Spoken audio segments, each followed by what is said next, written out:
You get called into HR one morning. No warning, no performance review, just a message. Can we talk? You walk in, you're calm. You've hit your KPIs, your projects are solid, you're a team player. You've done nothing wrong. But the mood is off. They're not angry, they're just cold, resigned, efficient. We've made a decision, they say. Your role is no longer necessary. You ask them, am I being fired? Pause. Not exactly. You weren't replaced by a person. You were replaced by a program, an algorithm, a machine. It's cheaper, faster, always on, and now it's doing your job. No malice, no drama, just deletion.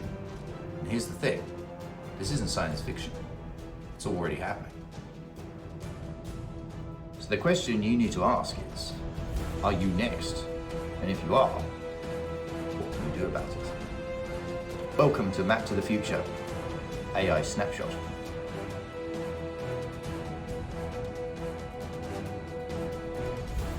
You've seen the predictions, you've seen the news articles, you'll have maybe seen podcasts talking about it, you'll have come across this. It won't be news to you that there is a expectation that AI is going to take people's jobs away. The same way that the combine harvester took the jobs away from people during the Industrial Revolutions.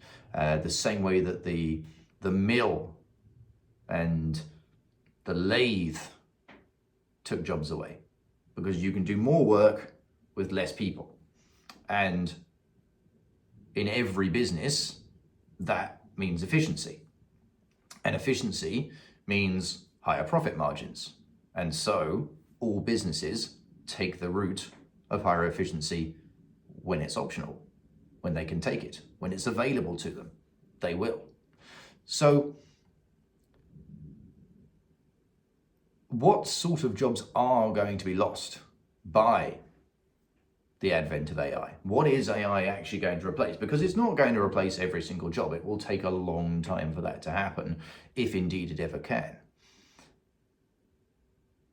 Most jobs that are done by the majority of people, and by majority I'm simply talking about the larger proportion of the population, are jobs that don't require a lot of creative input. They don't require the creativity. They don't require creative problem solving. They don't require a person to have to figure something out. It is simply a case of there are certain rules, there are certain things that need to be done at certain times, and they need to be done this way. Those are the jobs that will be lost to AI the quickest. Those are the jobs that can easily be replaced, because an AI can do that job at 1,000 times the speed of a person. So a single AI can do the job of 1,000 people with ease. So what kind of jobs are those? And do you need to worry about yours? Well, there's certain jobs that to me, it simply makes sense that AI should come into them. And one of the jobs that has continually confounded me is accountancy. Do you need a person to do that? Do you need a person to file your company returns on time? Do you need a person to query your digital banking system? Do you need a person to look at your accounting software? Do you need a person to do any of that? Do you need to have a person to file your returns, to file your tax returns, to provide information when needed, and find the rules that will help you save money on taxes? No, none of that requires a person. There is no need for a person to be able to do that. An AI will do it quicker, more efficiently, and better. And I will be surprised if that isn't one of the first professional jobs to go, because it will just not need people, because it's all set in a world of rules. There are no creative elements and aspects to it. There is no instinct involved. There is no requirement for figuring it out. It is simply the case that there are rules, things that need to be done at certain times that everyone needs to adhere to, that every business needs. Input the information, out comes the answer. It's a job that is going. It will disappear within the next decade, probably sooner. That is one job that I think is without doubt for the AI chopping block. And then there are other jobs where people seem to believe that they're going to disappear, but they're just not. So lots of jobs in construction are often talked about, and the manual labor jobs are talked about. Now, there is a different aspect here that needs to be considered, because you've got AI, which has the computing abilities to undertake that work, to figure out how to do that job and do that job. Where there is an additional hurdle to those jobs being taken over is in the robotics that are required to actually physically do the job. You can't have an entire office building cleaned by a single machine. A single machine can't go and hoover the floors, mop the floors, clean the sides, empty the bins, dust down all of the computers and screens and refill machinery and close up all of the doors that need closing, unlock and lock zones and things like that. You don't have a single machine that can do that at the moment. You've got multiple machines that could potentially do some of those jobs, but it's a very complex machine that would actually be required to do that. And at the moment, that's the thing that's keeping jobs like that safe, because the cost of developing that machine at the moment is so high that it becomes uneconomical to look at replacing those people with machines. The same is true in construction. There are newer construction methods coming out where a lot of prefabrication is done, and that can be done on a production line, a bit like cars, and we already know that robots build the vast majority of cars. So yes, there's a change there, but it still requires people. Still requires people to be on site, to be able to squeeze into little spaces which machines can't get into, to be able to work their way through things and be able to perform multiple tasks. Machines tend to be specialized. They are generally not built to be generalist. Whereas the human body is built to be a general machine. It is built to be able to do a variety of tasks well.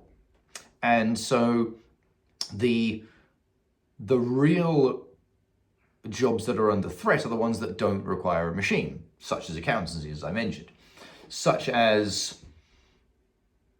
to some degree, law is one of those ones. It's another one that is based in and around rules. Yes, there is a certain amount of creativity in law, in that you consider how you position the case and how you are going to present the arguments and so on. But what if you've got two AIs basically arguing with each other and presenting their two sides of the case, and then an AI making the decision? What are they going to do? They're going to focus on the pure facts of law. And so law is one of those ones that could be quite dramatically altered. I think there's going to be a lot less junior associates in law firms because AI can do so much of the stuff that a junior associate would currently do. All the research, for example, can be done in a blink of an eye, which would take a junior associate or an intern at a law firm hours, days, even weeks or months to conduct. An AI can knock it together in minutes. So there are definitely going to be changes there, because again, those things are based around a set of rules. and it doesn't require machinery to be involved to actually figure those things out and do the work. So most manual labor jobs are not going to be under threat. The actual danger in AI, as far as I see it, and the advent of AI is going to be in professional service jobs and administrative jobs. Administrative jobs are probably the first to go. Jobs that require simply input output of information, that require you've already got the AI note takers which pop up in every single work meeting you do these days. Those are going to continue to be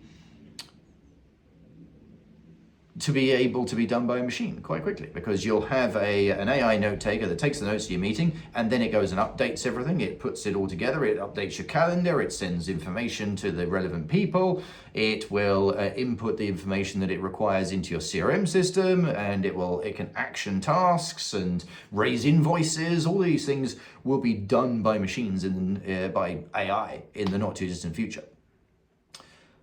So it's those jobs that are actually going to be under threat, because without the advancements in robotics, as I touched on, the manual labor stuff is actually not in threat. That's not going to be under threat at all. There potentially will be reductions in the number of people required because AI will come up with ways to improve the efficiency of the process. But the fact remains that you're still going to need the people on the ground. And there's going to be a lot of jobs that people don't want AI to do. People aren't going to want policing, the armed forces, the ambulance service, the medical practitioning, and the fire services and things like that. They're not going to want those to be done by machines. Same as teaching in schools.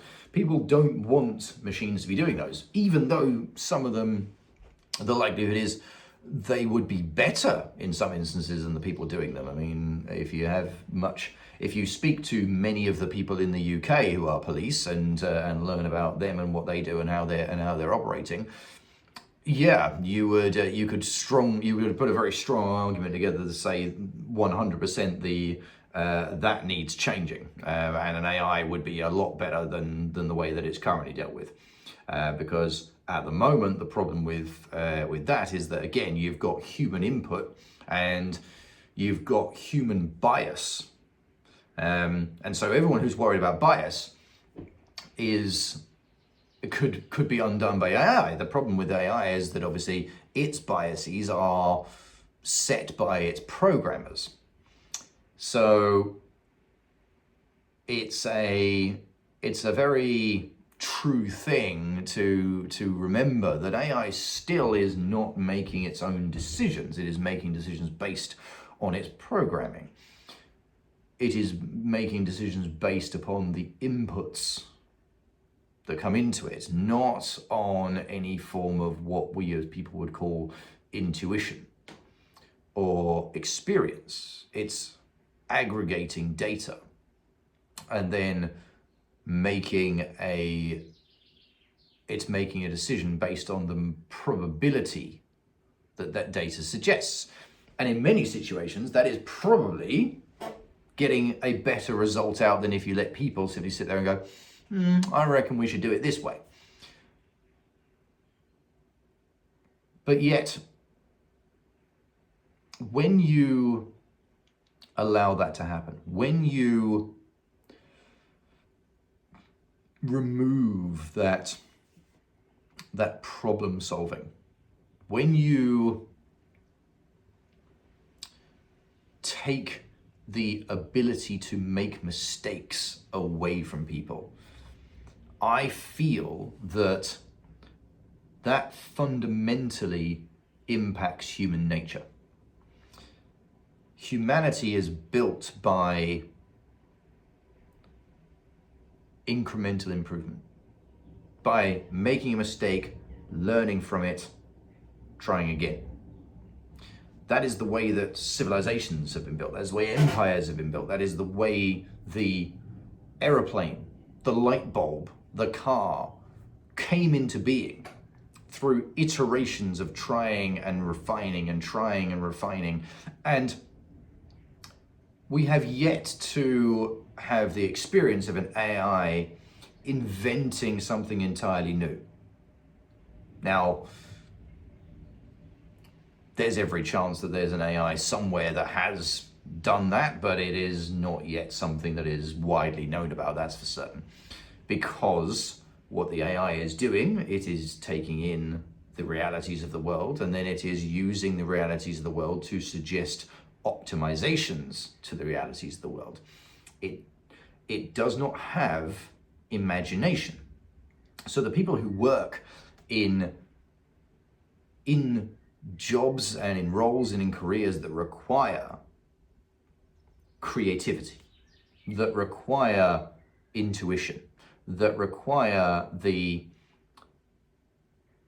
imagination to picture a potential future and figure out the route to get there without being prompted to do so. Because that's the key. You can get an AI, you can tell an AI, imagine a future where this could happen, and then ask it to reverse engineer back to how it would get you there. You can ask that and it will do that, and you can play around with ChatGPT or Grok or any of the others in order to do that, in order to run that experiment. But it won't do that by itself. It won't do that unprompted. It will not invent, not yet. Because I think that is intrinsically human. It's intrinsic to consciousness, I suppose, is the better way to put that. It is intrinsic to an entity that is trying to improve its situation. And AI isn't doing that. AI isn't trying to improve its situation. It's been programmed to try to improve ours. And as of this moment in time, there is no sentient AI, as far as we know. At least not one that could be considered to be sentient in the sense that we know and understand. So, is it coming for your job? I think the question really is answered by, first of all, saying, what kind of job do you do? Would you like to map your future? Would you like to plot out the way you want your life to go? Would you like to find a way to take yourself from where you are to where you really want to be? If so, now you can. Come book an appointment with me. Use the link at the end of this video or down in the description. And you can book a one-to-one session with me, and together we can start mapping your future. I am an investor, a mentor, an entrepreneur, a business coach, a mindset coach. I have personally taken myself through several transformations in my lifetime and remapped and refocused myself in a new direction several times over. Now I dedicate myself to viewing that future, to mapping the future that the world could have. And I want to help you map your personal one. So come book with me today and let us start mapping your future. Because the job that you do directly impacts whether or not, how quickly AI can take it over. The more it requires creativity, the more it requires human input, the more it requires the dexterity and the adaptability and the flexibility of individual people physically being in a place. The less there is it is going to be replaceable.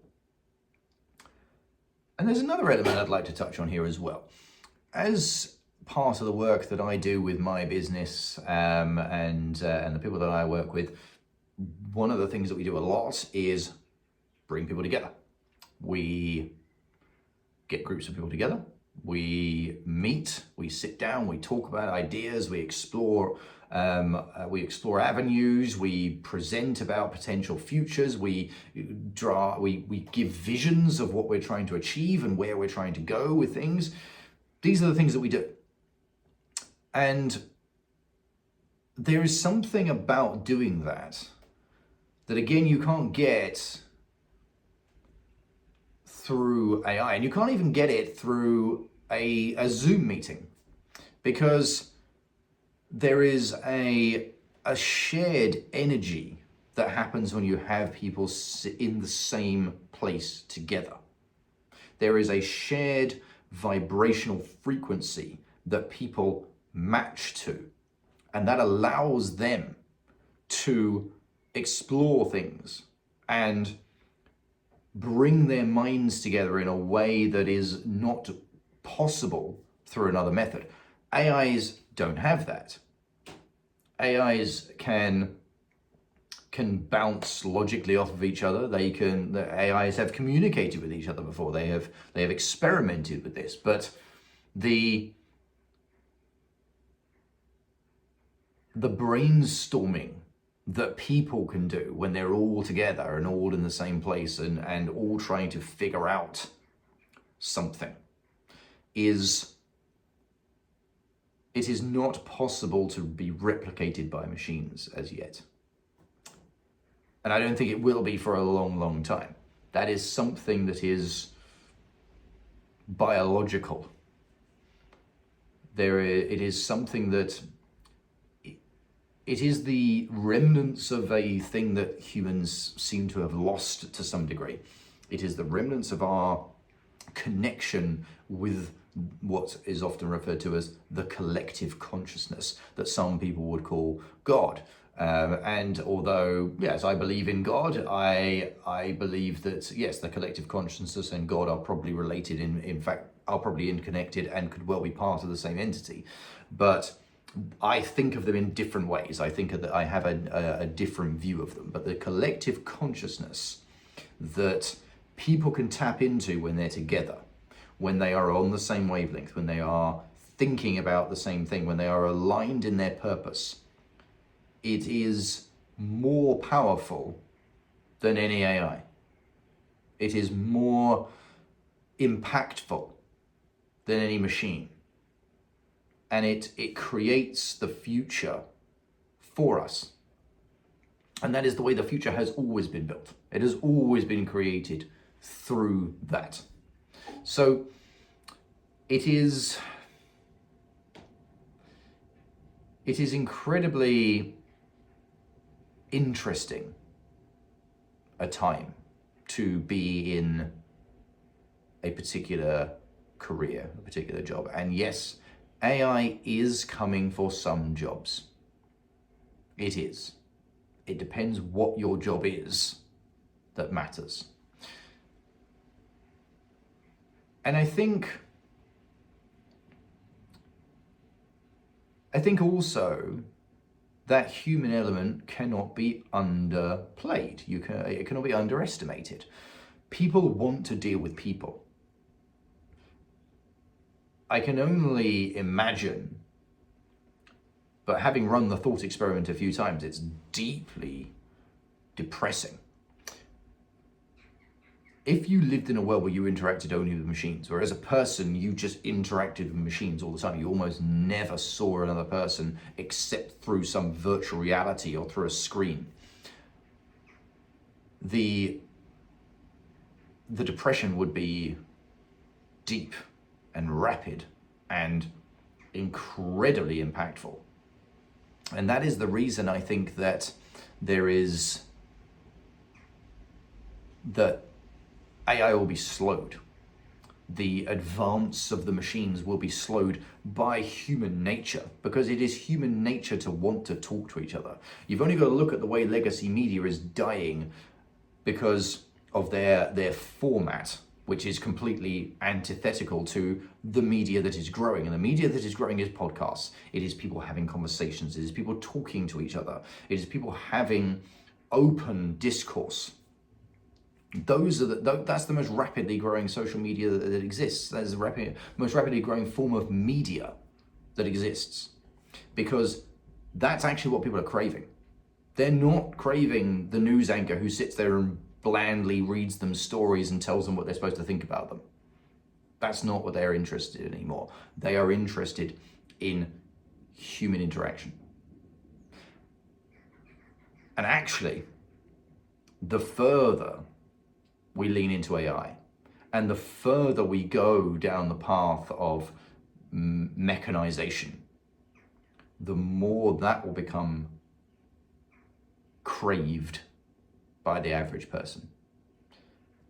Everyone's always on their phones these days, on their computers, their screens, their iPads, you sit at your desk all day looking at a screen, and then you go home and you sit in front of a screen and watch something else. It is continual. But more and more people are waking up to the fact that they can step away from that. And when they do step away from it, they realize how good they feel. That awakening is continuing, and it is growing, and it will only be more advantageous to everyone the more that happens. And so my personal take on it is that, yes, some jobs are going to be lost to AI. But a very large proportion of them are going to remain. And the question you need to ask yourself is, does your job have enough creativity, have enough problem solving, have enough required human input to survive? If it doesn't, then you probably do need to think about changing your job. Thank you for watching Map to the Future Snapshot, where I try to do a quick take on a current issue. Please do subscribe to the channel and pay attention to our updates, and we hope to see you next time.